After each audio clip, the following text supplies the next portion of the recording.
I used to believe certain boundaries in marriage were set in stone, lines no one could ever tempt me to cross. I imagined that after years of marriage, the routine we settled into was all part of the deal, maybe not exhilarating, but safe. I never questioned it too deeply. That was before I discovered how a single spark, an unanticipated connection, can unravel the life you think you know. My name is Elaine, and I'm 50. I've been married to Marcus for nearly 27 years. We have 2 adult children, both in their early 20s, forging their own paths. If you'd asked me a few months ago, I'd have described my life as quietly content. We live in a house in the suburbs. Nothing extravagant, but cozy. Marcus manages a local insurance branch. I work as a librarian at a small college. Our days are predictable, our nights calm. Together, we stream a show, occasionally discuss weekend chores, and go to bed by 10. There were no explosive fights, no glaring issues. But beneath the surface, I felt an emptiness growing. I didn't admit it out loud, maybe because I was afraid. Over the years, we drifted from that spark we once had. Early on, we were adventurous, road trips, spontaneous date nights, inside jokes that would make us laugh until our sides hurt. But with the kids grown and out of the house, we realized we'd fallen into parallel routines that rarely intersected in a meaningful way. He had his passions, golf, local business clubs, and I had my quiet solace in reading and small gatherings with close friends. The question of whether we should spark something new, maybe travel or find a shared hobby, never took root. We just coasted. It all changed when I met Zach. He wasn't someone I sought out. He arrived as a visiting scholar at the college library where I work. He was in his mid-30s, researching archival materials for a historical project. The first time I saw him was on a Monday morning, just after opening. He stood by a corner shelf, flipping through an old volume, looking slightly lost. I approached and asked if he needed help. He looked up, gave a small, warm smile, and explained that he was new to this campus, needing to locate some specific documents in our rare books collection. At first, I treated him as I would any researcher, polite, professional. I helped him sign the necessary forms, led him to the special collections room, showed him how to request certain items. He thanked me, made a mild joke about the labyrinthine layout of the library. I smiled, feeling a slight lift in my mood. Something about the way he spoke, clear, genuine, caught my attention, but I brushed it off. Over the next few weeks, Zach became a regular fixture in the library. I'd see him poring over old texts, occasionally glancing up to wave if I passed by. Sometimes I'd check on him to see if he needed help. He'd share a bit of what he was studying. A local historical figure's letters, details about a small movement in state politics decades ago. I found myself drawn to these conversations. They reminded me of why I loved being a librarian, the stories hidden in dusty tomes waiting to be unearthed. One afternoon, I was shelving some periodicals near where he worked. He got up from his table, stretched, and approached me, a question on his lips. We ended up talking about more than research. He asked how I ended up at the small college library. I told him about my long career there, about how it was a convenient position when the kids were little, how it let me manage my family life. He listened with genuine interest, asking follow-up questions that made me feel heard. In a way, it felt unusual. I wasn't used to someone younger taking such an interest in my personal story. Soon, he started stopping by my desk more often, sometimes under the guise of needing a reference book, other times just to chat.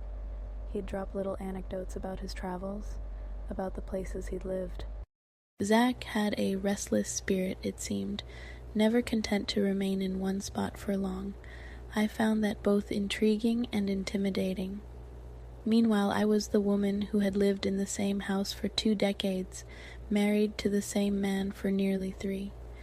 Yet as he described his life, I felt a twinge of envy. I wondered if I'd missed out on something by staying so anchored. Eventually, we reached a turning point, something subtle but definitive. I'd asked him how his research was going one quiet afternoon near closing time. Instead of giving a short answer, he sighed, admitted he was stuck.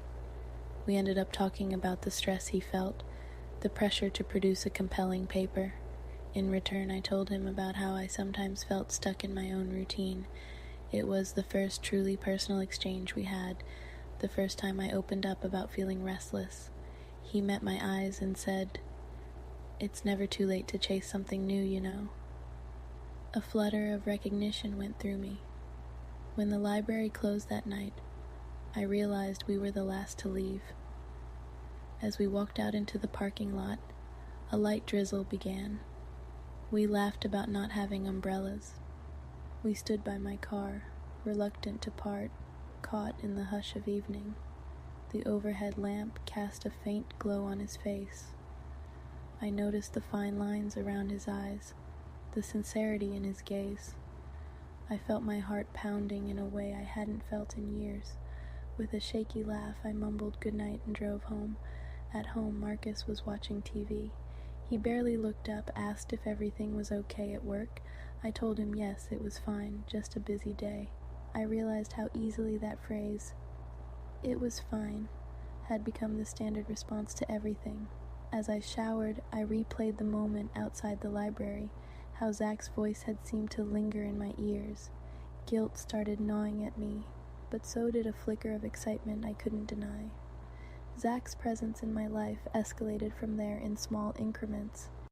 He invited me to join him for coffee after his library hours, under the pretense of discussing his project. The talk would inevitably drift to personal topics, my children, his wanderlust, the reasons we each ended up here in this quiet town. His curiosity about me was disarming. He'd ask about my favorite authors, my abandoned dreams. One day, I caught myself mentioning how I used to paint years ago, but gave it up for more practical pursuits. He told me that was a shame, that the world needed more art. A wave of nostalgia hit me. One day, after a staff lunch, I found him waiting in the lobby with a small wrapped item in his hand. He handed it to me, blushing slightly. "Just a small token," he said. "You told me you used to paint. Maybe this will remind you to pick up a brush again." Inside was a miniature set of watercolor paints. My throat tightened. I was touched in a way that left me speechless. At home that evening, I tucked the paints away in a drawer, feeling both gratitude and a strange sense of danger. When did the line blur? Perhaps it was the day we took a walk around campus at twilight, finishing up some last-minute archiving he needed from the library. We strolled under the oak trees, the campus quiet, and found ourselves lingering near a small pond. He talked about how certain stillness in life can be peaceful, but can also trap you. I admitted that I sometimes felt trapped by the life I'd chosen, a life that looked so stable yet lacked depth. We stood there, the reflection of streetlights dancing on the water, and in a moment of vulnerability, he reached for my hand. My heart jolted, but I didn't pull away. We parted with a shared awareness of something beyond friendship, yet we didn't speak of it openly. We tried to keep up a facade of normalcy at the library, daytime courtesy, professional distance, but every glance carried an undercurrent. The tension built, my guilt grew heavier. Late at night, I'd curl up on the couch while Marcus dozed, asking myself how far I was willing to go.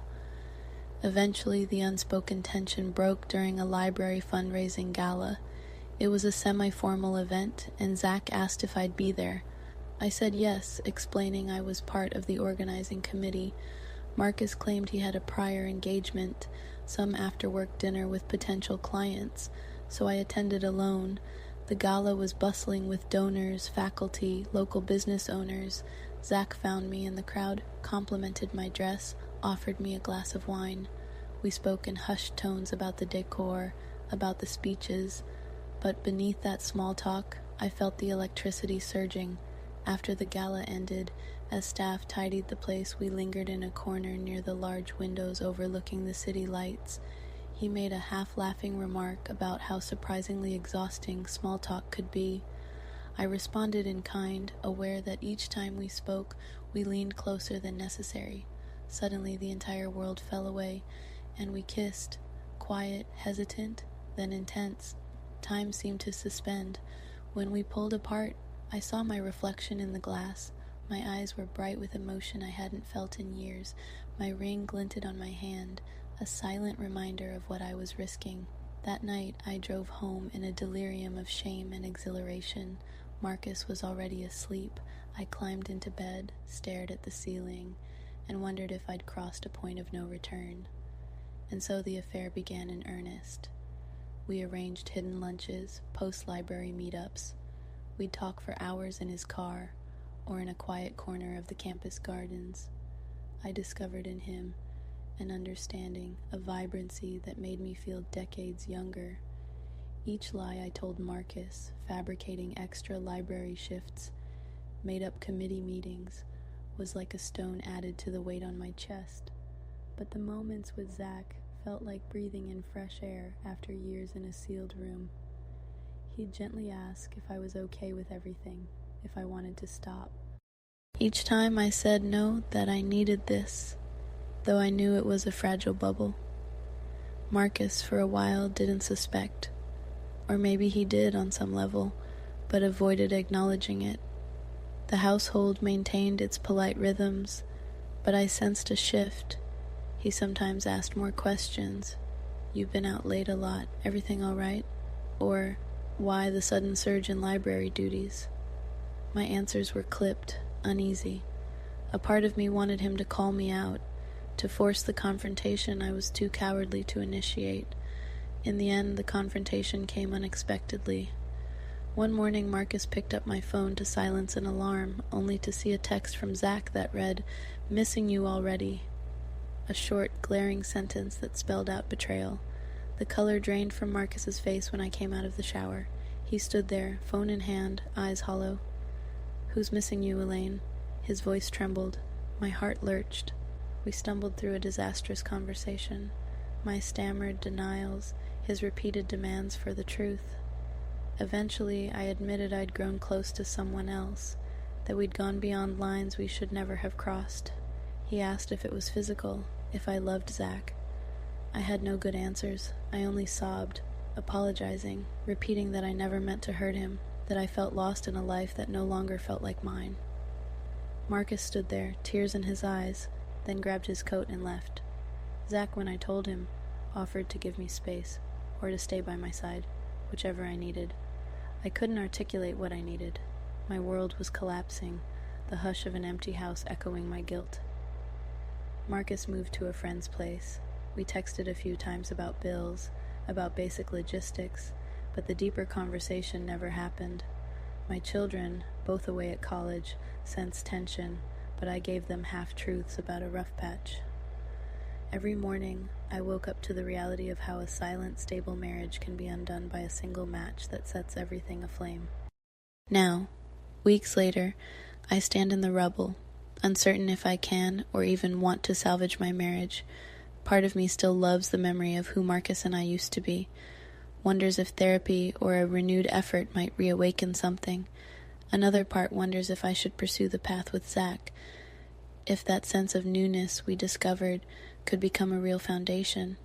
And there's a third possibility, that I need time alone, away from both men, to rediscover who I am after years of living on autopilot.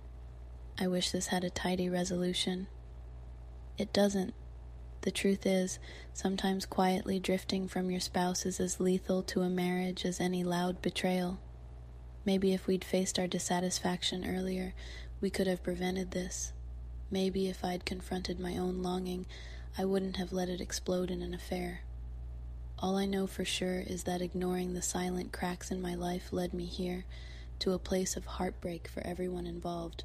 My name is Elaine, and I believed I'd never let my marriage become anything but rock solid.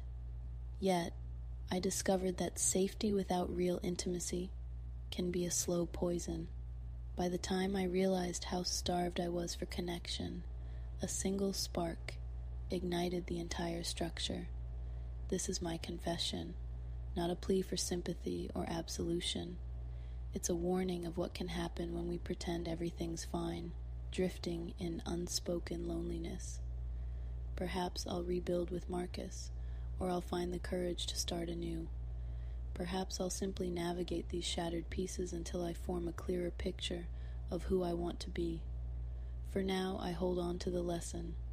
Complacency can be a silent killer, and sometimes the lines we swore we'd never cross become the only path we see.